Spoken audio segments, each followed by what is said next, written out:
In today's video, we're going to discuss how to solve proportional equations. These are equations that contain a single fraction on each side.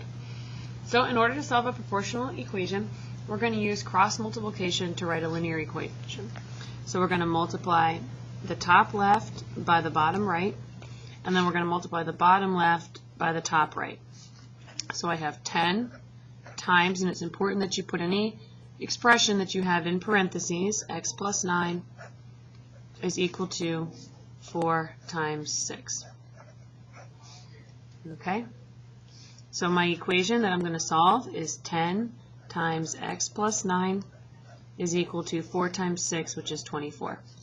So my steps are the same. I'm going to use distributive property to give me 10x plus 90 equals 24. And then I'm going to subtract 90 from both sides. And when I do that, I end up with 10x is equal to 24 minus 90 should be 66 negative. And then I'm going to use the division property of equality. So 10x equals negative 66. Divide both sides by 10. And I have x is equal to negative 6.6. In this particular example, there are no fraction coefficients, so I am safe to report my answer as a decimal. Right. Additional examples. Okay, just a little bit better, I think. There we go. All right, so again, we're going to use cross multiplication to solve. So I have 4 times x minus 7 is equal to 8x.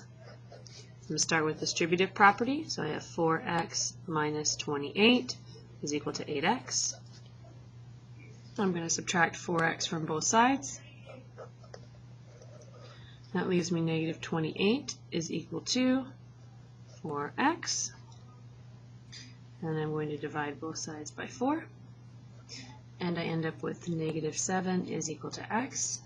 And then the symmetric property will allow me to write that as x is equal to negative 7.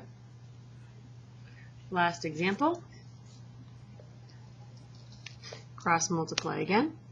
So I have x times 4 times, or x minus 4 times 7, 7 times x minus 4. And on this side, I have 3 times x minus 3. Apply distributive property. That gives me 7x minus 28 is equal to 3x minus 9. I'm going to add 28 to both sides, move my constants over. It doesn't really matter if you move variables or constants first, you'll get the same answer either way. So I have 7x is equal to 3x plus 19. Subtract 3x from both sides. And that's going to give me 4x is equal to 19. Divide both sides by 4.